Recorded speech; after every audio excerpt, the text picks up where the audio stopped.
제가 농촌을 그리는데 그 충남 서산이 제가 태어나고 고향이에요. 그래서 초등학교 졸업하고 인천으로 유학을 왔죠. 인천이 그 서산 당진 태안 쪽에서는 옛날에는 이렇게 뭐 도로 육로가 발달하지 않아서 육로 교통이 발달하지 않아서 충남이라도 무슨 천안이나 대전 가는 건 엄청 먼 길이고 인천은 이제 백길이 있어가지고 배를 타고 인천으로 왔어요. 와서 그때 이제 그 그림을 잘 그리는 아주 유명한 선생님을 이제 중학교 때 미술 선생님을 만나서 제가 이제 그림을 그리게 된 계기가 됐고, 뭐 대학 다닐 때도 인천에서 통학하고 또 뭐 그리고 이제 군대 갔다 와서 다시 인천에서 어떻게 제가 교편을 잡고 하면서 자연스럽게 인천이 10대부터 지금까지 고향처럼 또 인천의 토박이로 이렇게 살아가는 그런 입장입니다.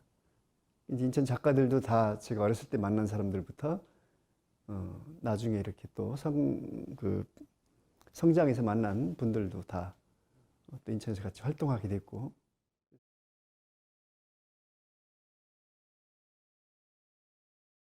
그래서 80년대 중반에 뭐 현발, 임술련, 두렁 이런 그룹들이 이제 민중미술을 이제 주도적으로 태동을 시키고 그 운동이 어떤 발화점이 됐다면은 이제 그런 운동들이 이제 지역으로 이렇게 확장되고 확산되지 않습니까? 지금 경기도 미술관에서 전시하고 있는 그 수도권의 그런 그 지역 미술운동의 아카이브전도 그런 내용입니다만, 그래서 저는 인천에서 인천에 있는 작가들하고 뭐 서울에서는 전국적으로 임술련 그룹으로서 활동을 하면서 인천에서 지평이라는 그룹을 만들었어요. 지평. 몇 년도에? 85년도. 예. 그래서 지평이라는 그룹이 인천에서 그 리얼리즘 미술 운동을 하는 단체로, 그 이전에는 인천은 이제 미업 중심으로 전부 향토적 그런 생각을 갖고 있는 분들의 어떤 단체였다면은 지평은 리얼리즘이니까 바로 이제 서울에서 민중미술을 하는 그런 어떤 운동 속에서 지역성을 가지고 활동했던 게 이제 85년도 지평이고, 지평이 조금 더 그 지역마다 미술 운동의 어떤 성격들이 더 조직화되고 커지면서 인천 민족미술협회라는 걸 만들었죠. 인천 민미협.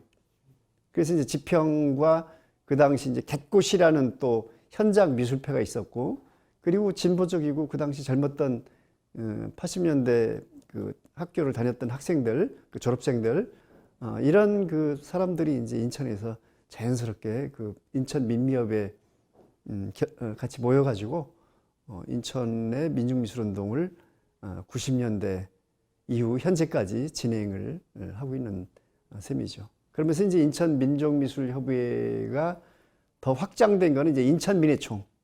인천민예총이 이제 전 장르가 다 같이 활동을 하는 그런 진보적인 단체니까, 그 이제 문학, 뭐 연극, 음악 하고 같이 더불어서 미술 그 분야를 인천 민미협 작가들이 인천 민예총에 참여하면서 확장을 했던 거죠.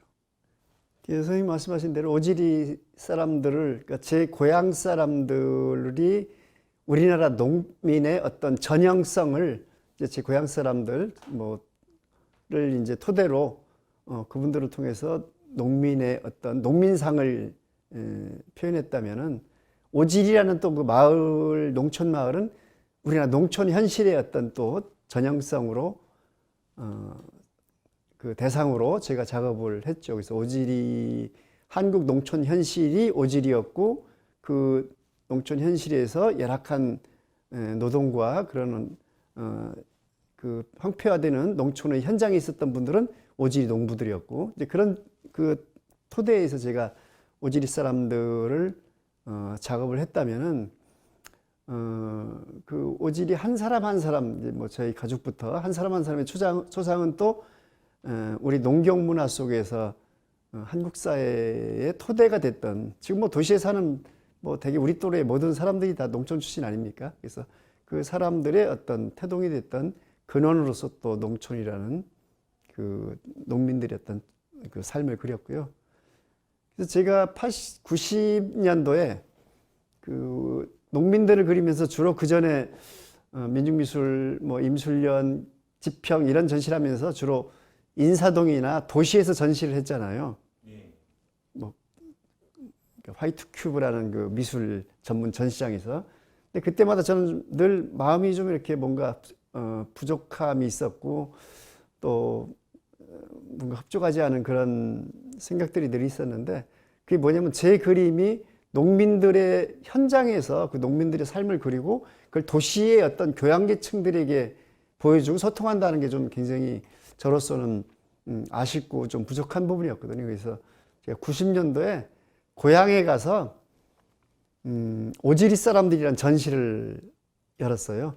그러니까 이제 고향에서 그런 전시 여는 게, 예, 초등학교 운동회 날 하루 그 학교 교실을, 빈 교실을 빌려가지고 오지리 출신 작가가 오지리 사람들을 그려서 오지리 사람들에게 보여주는 뭐 그런 방식의 전시였죠. 그래서 하루 운동회 날 한 300명 정도의 그 관객들이, 동네 사람들이 다 오시니까 이제 보셨고, 또 거기서 그 그림의 주인공들이 다 오셔서 그 그림을 보면서 자신의 추상을 확인하시기도 했고, 또 만족하신 분도 있었고 불만이 있는 분도 계셨고.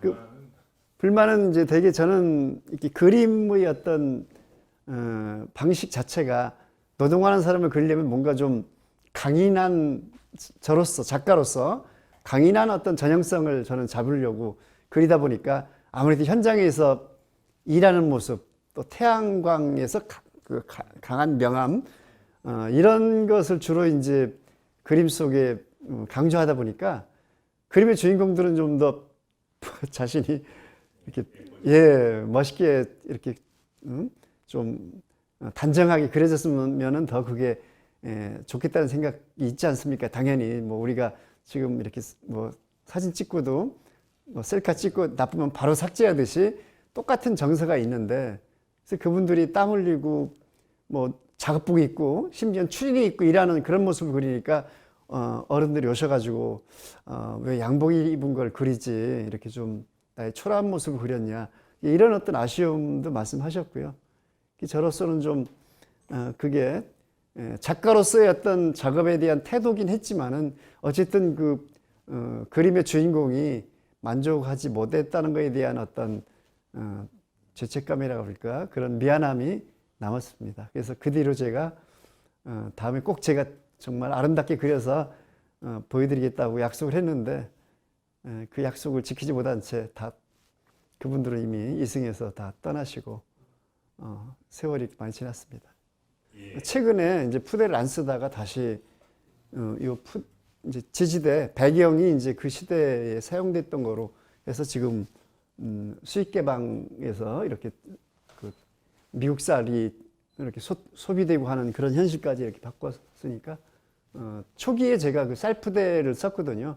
그래서 제가 우리 아버지 초상을 처음에 그렸는데, 이게 캔버스에 유화로, 그러니까 전통적인 방식의 어떤 인물화를 그렸는데, 그 인물화가 좀 영 마음에 안 들어요. 좀 그 정체성이라고 할까?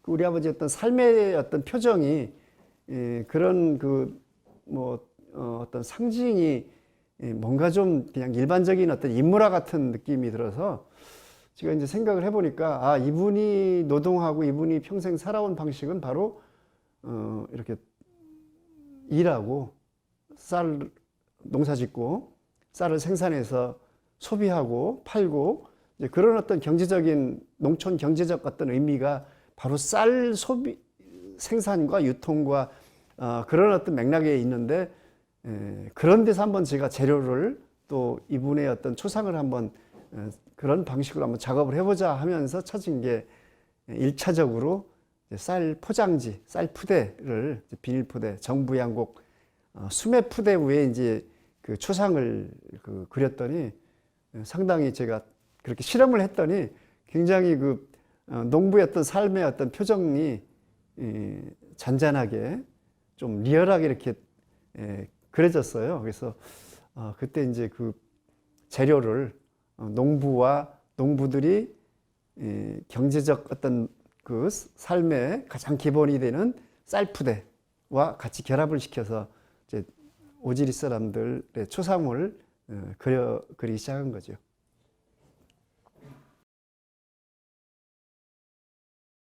그게 농촌을 주로 그려서 제가 농민화가 이런 뭐 심지어 이제 어떤 전월 같은 쌀푸대 화가 이렇게 명명되는 게 저는 굉장히 그냥 작가지 이렇게 어떤 앞에 범위를 정해서 제게 이렇게 그 화가라는 거 앞에 농촌화가, 농부화가, 뭐 쌀푸대화가 이렇게 붙이는 거에 대해서 상당히 좀 불편했었거든요. 그래서 저는 그냥 이 땅을 그렸어요.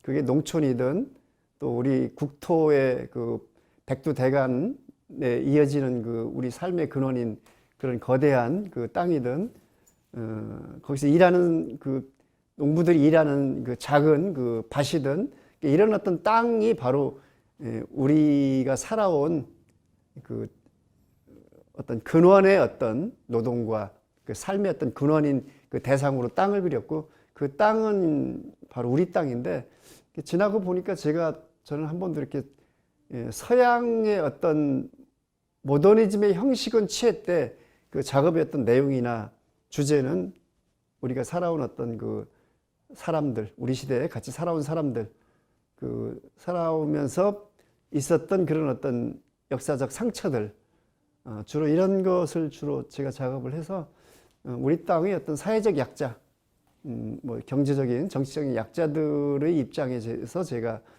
그분들의 어떤 초상을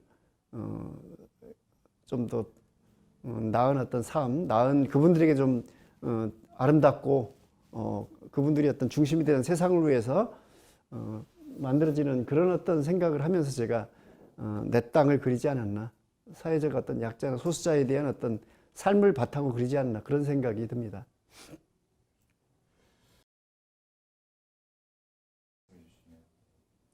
우리 시대의 그 작가가 세월호 사건을 그리지 않고 말하지 않고 지나간다는 게 도저히 용납할 수 없는 본성적으로 그런 시대라는 생각이 제가 세월호 아이들을 뭐 구원하고 그 아이들을 살려내고 어쨌든 세월호에 대한 어떤 작가로서의 해야 될 의무 중 하나가 이 아이들을 기억하는데 제가 그림으로 무엇을 해야겠다는 생각을 했어요. 그래서 작년 개인전이 바로 세월호 아이들에서 시작해서 세월호 아이들이 광화문 광장으로 시민들을 모이게 했고 광화문 광장에서 잘못된 권력과 부도덕한 정권의 탄핵을 우리가 위에 그 촛불을 들었던 그런 광장을 만들었습니다. 그래서 그 시민들의 어떤 힘으로 새로운 정권을 만들었고 그 새로운 어떤 정권과 새로운 어떤 민주적인 그런 정부가 남북이 같이 다시 평화의 시대로 가는 그래서 남북 정상회담을 몇 차례 하면서 백두산까지 가서 백두산 천지 앞에 두 정상이 손을 잡고 번쩍 드는 이런 어떤 이벤트까지 이르는 것이 사실은 세월호 아이들이 가졌던 그런 비극적 사건이 연유가 됐다고 생각됩니다. 그래서 저는 세월호 아이들을 뭐 사진도 있고 수없는 기록이 있지만은 저는 그림으로써 그동안 작업해온 어떤 방식의 어떤 작업의 형식으로서 다시 얘들의 초상을 그려서 그걸 기억하고 기록하고 또 제가 하나하나 아이들의 초상을 그린다는 것은 결국은 이 아이들을 이미지로 부활시키겠다는 일종의 그런 의지, 뭐 그런 어떤 태도에서 아이들을 350명을 그렸고요. 또 세월호를 그리면서 이 아이들을 그리면서 제가 인천의 작업실에서 편하게 그리고 싶은 생각은 아니었고 그래서 제가 여러 가지 생각을 하면서 저 해남에 있는 이마도라는 그 작은 섬에 진도 바로 옆에 입구에 있습니다만은 진도를 넘어가는 그 진도 대교 바로 옆에 있는 이마도에 가서 그 폐교가 그 해남의 어떤 미술 레지던시로 운영을 하고 있어요. 행촌문화재단에서. 그래서 그 이마도에 가서 이마도 앞에 앞바다로 바로 그 세월호가 지나가던 백길이었거든요. 그래서 3달 동안 그 350명의 아이들을 그렸습니다. 그래서 이 아이들이 저는 화가로서 이미지로서 어쨌든 이 아이들을 다시 기억하자. 이것이 제가 하고 싶었던 작업의 한 내용이었고요. 그게 이제 광화문 시리즈, 또 광화문 촛불 연작, 그리고 남북 그 평화의 시대로 가는 그런 정상들의 정상회담, 이렇게 이제 연작으로 이어져 가서 작년 전시를 마쳤는데, 그동안 제가 이제 아까 말씀드린 것처럼 농민 작가라는 이름이 이제 작년에 비로소, 농부들은 작년에 없었습니다. 그래서 우리 시대의 가장 아픈 어떤 상처와 또 기억해야 될 일들을 이제 작업으로 제가 발전시키고 그렇게 확장시키는 그런 입장입니다.